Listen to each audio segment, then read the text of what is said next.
Welcome back, everyone, to the Tron podcast. This is your host, Rashad Woods. Today, I have a very special guest, a multi-talented public speaker, producer, television executive, Miss Shannon Malone-deBenedictis. Thank you so much. Interesting journey. Great to have you on. I'm thrilled to be here. Love to chat. Yeah, let's first of all, you have such a compelling story. You started out as an editor. You've been from DC, Boston, Chicago, in addition to a very interesting background as a child growing up. So please share it with us. I'm really excited. I love your background. Sure. So I was always a creative kid. When I was little, I think I wrote my first play when I was 8 or 9. It wasn't very good, but I wrote a play and always liked doing things and putting stories together. So when it came time what I wanted to do in my career, I said, you know what, I want to make films. I want to make TV. I want to do that. And like old movies, comedies, anything. I was totally into it. Absolutely loved it. And so after I graduated from college, though, that was the first Bush recession and there weren't a lot of jobs. So I ended up getting a job as a talent agent and lived in Chicago for a while and then moved to Boston. And, you know, it was great. I loved working with artists. I loved promoting them. I loved helping them out. But you know, my mother was sick back home here outside Washington, D.C., and my siblings and I decided we were all going to come home and help take care of her. Right. And so I was like, how do I get home? What do I do? So I went drinking with a buddy of mine, a high school college buddy. Yeah, I saw the story. College buddy of mine. And after a few beers, he said, look, if you're really serious, I'll offer you a job as a nighttime editor at the now booming, starting to boom, Discovery Channel. Yes. And I said, oh, okay, well, if you're serious, fax me. Again, this tells you how long ago it was. Fax me the offer. And Monday morning he did. And I took a I think 30 to 40% pay cut, picked up my stuff. Yeah. Moved back home and started in the lower rungs of Discovery Channel. But I got to be with my mom. Exactly. Yeah. And so that started my career in TV. And I thought it was so fascinating when you told that story was that, hey, you're taking a 6 p.m. to 2 a.m. job, took a 30% pay cut. And then the end of the road was you took care of your mother, more importantly. But on the professional side, you won an Emmy in 2021. I did. I actually won 2 Emmys. So. Yes, you were a two-time Emmy. I'm sorry. Yeah. I'll do this and then I'll do this. Yes, I won 2. It's actually, honestly, they're there because it's good framing for like the background and podcast interviews. Yeah, exactly. But it's a beautiful thing too. And just on a side note, I know what it's like to have an ill parent before they pass away, and it's an emotional toll. And so you gave a lot of yourself to do that, and obviously my sympathies go out to people who go through that, because it's certainly a very trying time in someone's life. Yeah, I think that something the saying that goes around is you never know what anybody's dealing with, what anybody's going through. Absolutely. And a lot of people when I worked at Discovery had no idea that I was dealing with that, and they just knew that occasionally I would bolt out and I'd have to go someplace and whatnot. But that's life. Life throws you hurdles and you have to learn your way to maneuver around them, find a way to kind of get through it and do your best. Right. And it meant that when you were there, you were about the business at hand, and so, I want to pivot a bit, because this is you self-describing, not me describing you. You've said that you were a plus size woman, in your field, and it took extra steps for you to make sure that you were taken seriously, your presence was known, and that you were about the business. So how did you go about navigating that? It's better now, but I can only imagine at the time you were coming into your field of work. Yeah, it was something that, you notice after a while when you go to meetings, you go to events, and suddenly you look around the room and you're the only person over a size 8. And or as I like to say, the only woman over a size 8 who's there. And you feel out of place. And ever since I was a little kid, I've been heavy my whole life. I'm sporty, but still very heavy. And I was always told, 1, don't be lazy. You need to work extra hard. Don't be over the top loud, and don't wear black all the time, because it makes you thin. It makes you look thinner and whatnot. And so I think in some ways the first thing, not be lazy. I don't think anybody's ever used that word to describe me ever, because I thought if I just put my head down and I work really, really hard, I'll be recognized. And in many ways I did. But at the same time, the motivation behind it was not just to succeed, but I think was to kind of cover up the fact I was trying to compensate of the stereotypes that are applied to heavy people. And, that's just a stereotype. I mean, it's not true. Yeah. Well, I think it's fascinating too, because if you look even at the movies, the comic foil was always the heavier set person, right? Like John Candy made a career out of, right? Like, it was brilliant. God bless the guy. I thought he was one of the greatest of all time. But like the niche was the heavier set person was the butt of the joke, or the was the acceptance of the straight man or, you know, sort of perspective that they were supposed to be played off of, and they were taken more seriously. They typically weren't depicted with families. They typically weren't depicted as people you would take seriously. Or if they did something, I hate to say this, like they were eating and it was the funny thing to laugh at, Oh yeah. so to speak, right? You know, Yeah. and it was a lot of play off of that. And, you know, just briefly as a kid, you know, I'm cracking up, and then you look at it, you're like, wow, that was, you know, that was out of pocket a little bit. You know what I mean? You know, Yeah, it's something that, you know, when you go back and you kind of look at it, you go, wait, hold on a second. That's a little kind of like over the top. absolutely. I'm a history buff. I love Me history. too. And one of my I love President William Howard Taft. Oh It's yeah. something I like.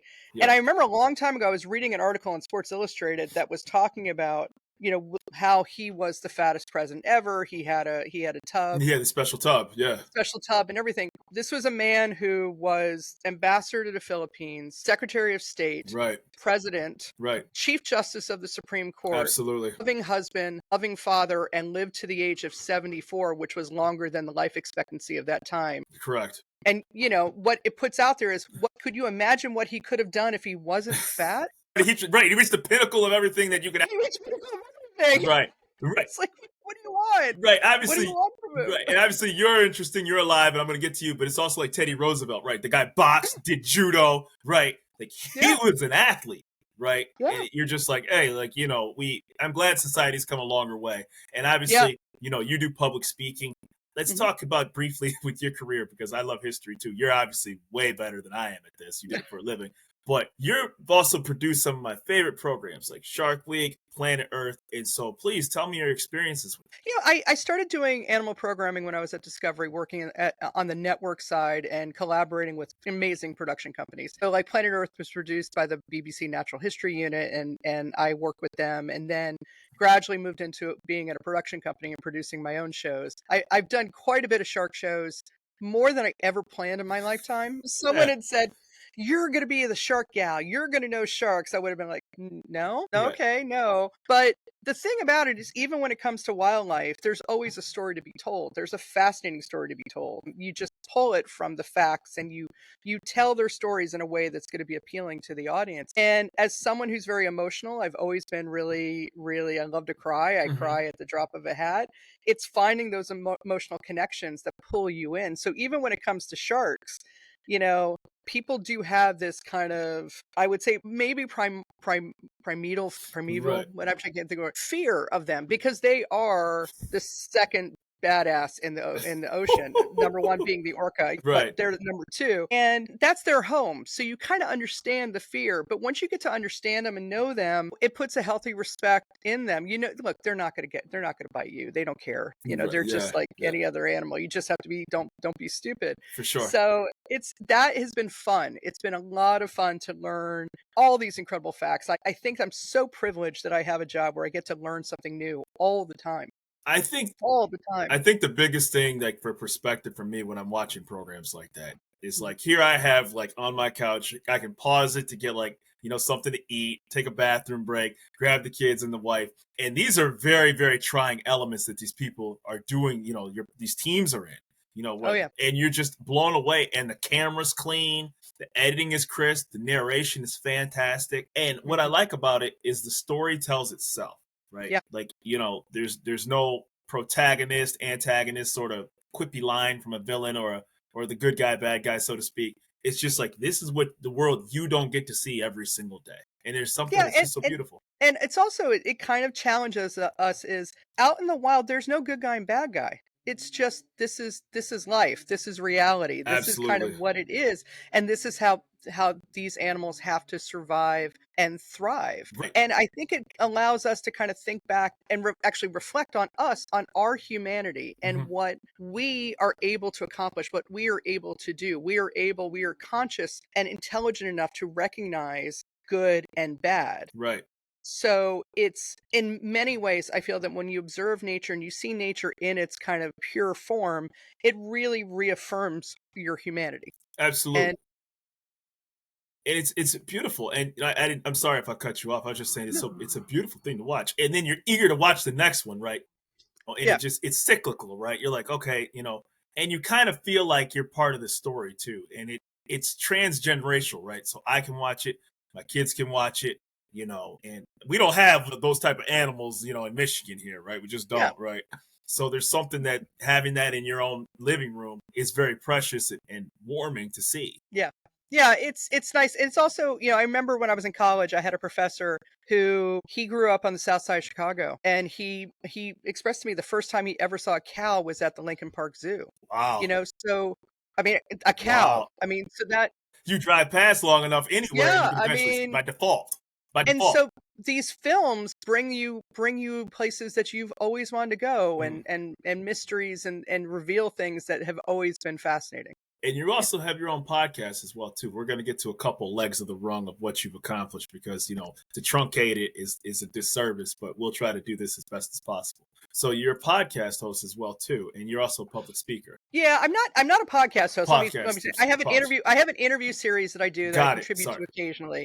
And the reason why I want to make that clear is because podcast hosts like yourself work really, really hard, and I'm just not willing to work that hard right now. On that, right. Yeah. Right. So, but I do an interview series called Life After Television, Yes. and it's a lot of it is that right now the television industry is going through massive change, and there's a lot of people who are unemployed. And it's when you have an identity of this is what you do, this is who you are, this is the role you've been in your whole life, I think sometimes it feels very difficult to imagine yourself outside that perspective. And so the interview series is talking to various people who either have been in television and have transitioned into other careers or other spaces, or experts who work with television professionals to help them say, look, you're not just this, you're way beyond that. And this is also part of a course that I teach on Thinkific called Sell Yourself Like a TV Show. I saw that.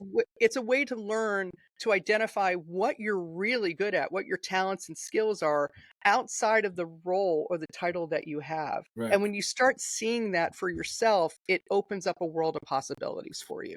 And that's kind of a hybrid of my two careers, as a talent agent and then as a TV professional. Well, I find it fascinating. Obviously, I've seen, we've all lived, even as consumers, the changing in television dynamics, towards streaming, mergers, acquisitions. I think it's fascinating, though, because obviously for scripted series, AI and things like that have really obviously geared things towards unfortunate employment, reduction costs.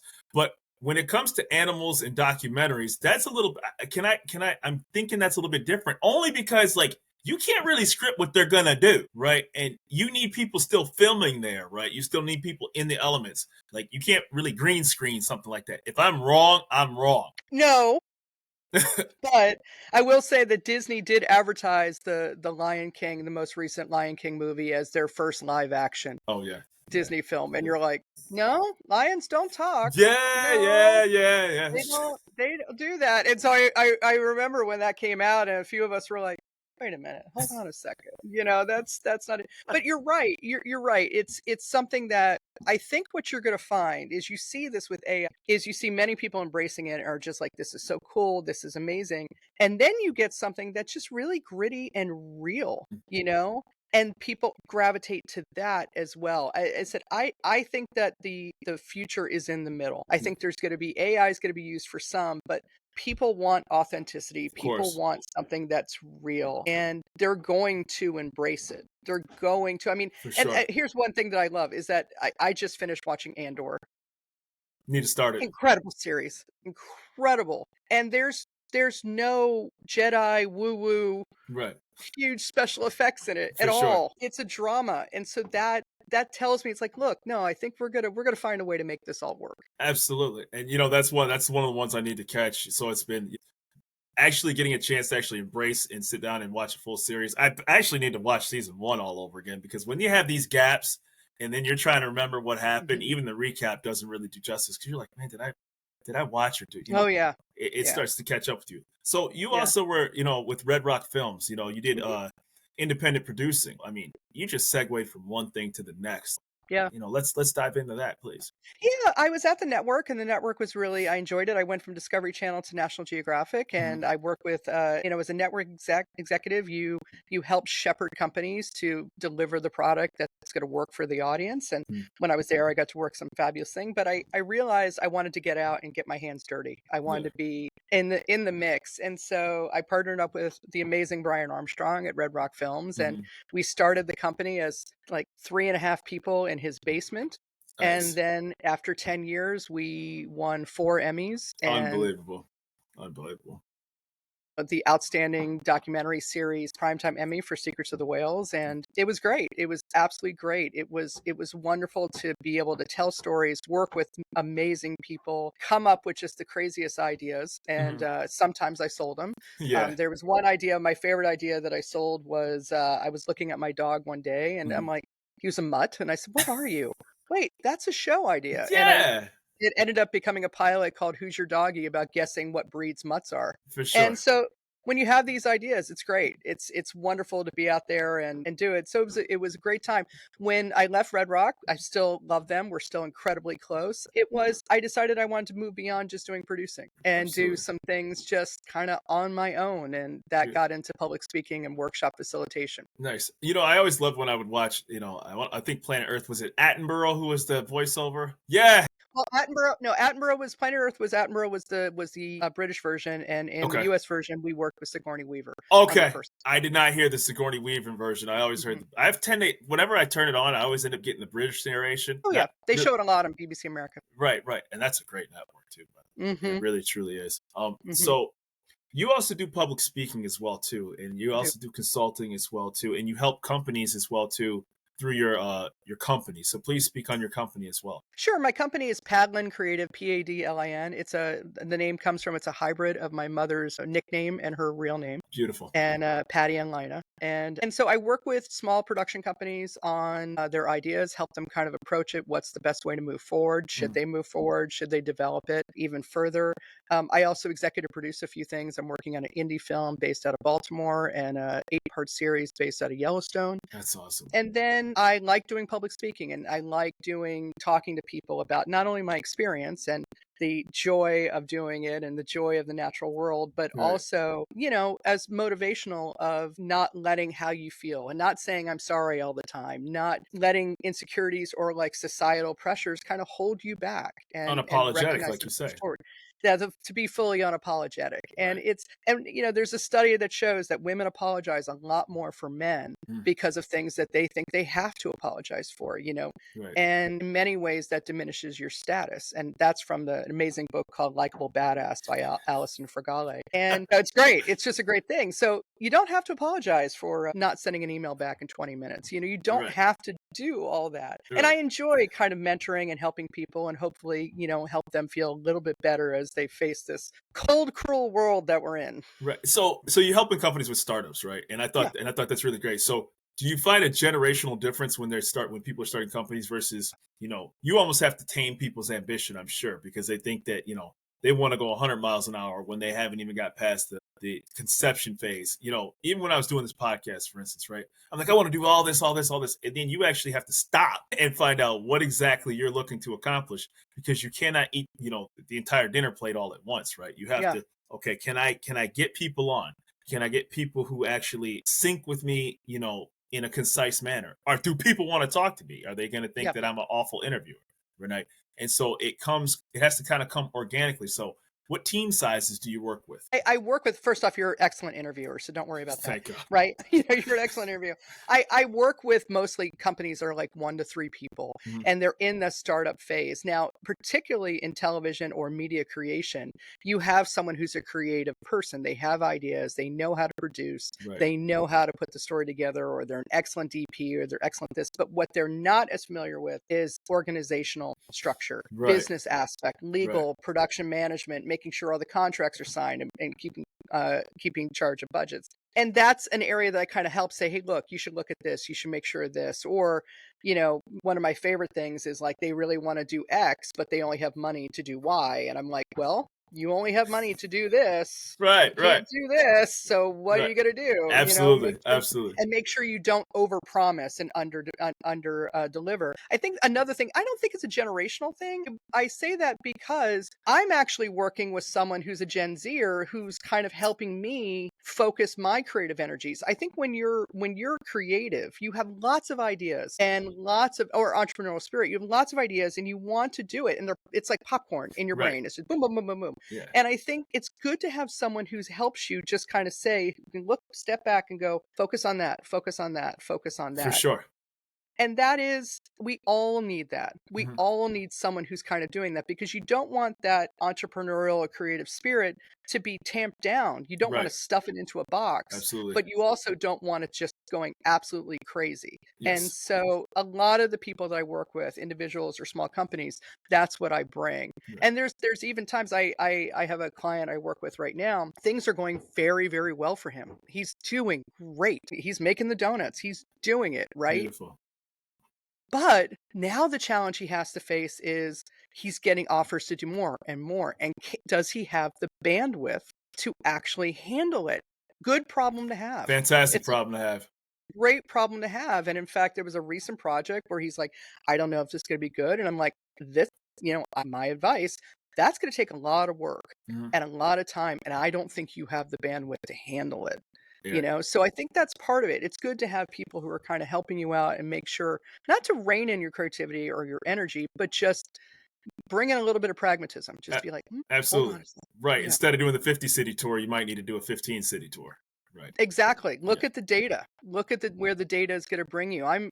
My career has been built on doing a lot of research on different topics and then telling the story about that. I am all about doing research, and what the data tells you, follow the data, chase it. I gotta be honest, like, so when documentaries, and I say this the most respectfully, typically it was like your grandparent watching the documentary, right? Mhm. But it seems like, at least since streaming has been, the one thing that it's been more open and more people watch them. Did you see Mhm. any demographic changes from when you started doing documentaries, where it was like the grandfathers watching it, the grandparents were watching it, to like, youth and other people that were tapping into it that you maybe didn't expect, or you saw trends of different demographics and areas that were watching things like that? I think the one trend, well, first, genres come and go. Right. And, right now you can't turn on a channel without seeing true crime. It's a story. Right. Right. It's a story. People are fascinated by it. People love And mysteries. So just that's what briefly it to be. interrupt, I always tell my wife I feel guilty watching it because I'm like watching entertainment while somebody had an awful thing happen to them. Right. Yeah. It's just so I'll let you. Right. But it is. Yeah, I mean, it's the same guilt that I feel like despite working in wildlife, predation upsets me when I Ooh. see something killed, and it's like, but that's life. Okay, Mhm. that's it. So, okay. But I think that genres come and go. Right. And I think that what's been interesting on genres is you have documentaries that really make you think. And then I think you have documentaries that are just comfortable. And YouTube and some streaming has shown that younger demographics love watching a car being made, Yes. love watching Yes. things like that. And YouTube has kind of found that, and like interesting science tests or interesting science Yeah. experiments, and Right. doing that to me is generation. It kind of covers all of it. It's goes from it's not old, it's not new, young, etc. And I think it's also fascinating, like wildlife documentaries. Wildlife documentaries tend to be a lot of older people, but there's also like people sit and watch them with their kids. Absolutely. And so it's I think you just follow kind of the way the genres are flowing, what people are responding to. But to add on to that, what's been going on with, let me start this, cut this if you can, sorry, Yeah. is with Discovery, with the launch of Discovery and History Channel and everything, what has happened is there was more access to it, so people became more familiar with it. And it became kind of an everyday accepted form of watching, whether it's Dirty Jobs or Mythbusters or Ancient Aliens, Of not my course. thing, but Yeah. it's more accepted. It's become kind of an accepted form of viewing. And so that it's now the norm for everybody. It's now normal television. And for that, I'm great. I'm grateful. That's fantastic. It's so funny, like being a geek now is like socially acceptable, right? So like, oh yeah, yeah, absolutely. you used to, like, I always laugh when I see like the comic book movies. I'm a big comic book movie head. Mhm. I almost want to tell like the audience, you weren't there in the 90s when I loved this. You weren't there. Mhm. You were watching football, basketball, and baseball, and I did to a degree too. But I was the geek that was watching it. Now you want in on what I loved because now, so you know, and it's just like it's kind of territorial. I laugh about it, but I was kind of ahead of the curve because I already knew what was coming on the screen. Yeah, because it was precious. It was precious to you. Without It was question. precious because you loved it, and now everybody loves it. And like, no, wait a minute, that was mine. Yeah, and I get that. So obviously, I'm really appreciative of your time. I know your schedule is very concise and tight. And so one thing I wanted to share with the audience, they don't need me to find you. You are more than successful.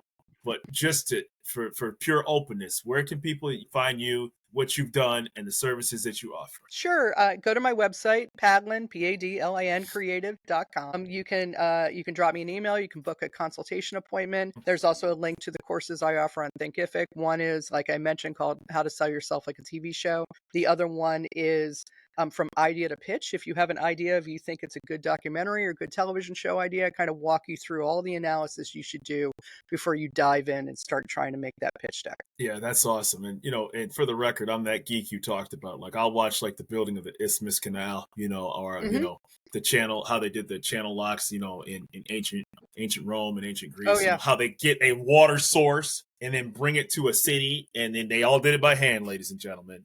And primitive tools, like with no measurement. And they're still standing. That's the incredible part. Yeah. Right. Yeah, exactly. And then they use like real, molten, volcano lava to like make, I could go down that. You know that better than I do. I'm just a consumer and viewer who gets the chance to, watch it. So, I got to tell you, like, out of all the people that I get a chance to talk to, I mean, you're at the top of the food chain. Thank so you. like, This has been great. I can't even describe like the humbleness that you've carved out your busy schedule to talk to me. So this is anytime. Man, It's been fun. This is awesome. Thank you so much for being on the Tron podcast. Thank you. Much appreciated. Have a great one. You too.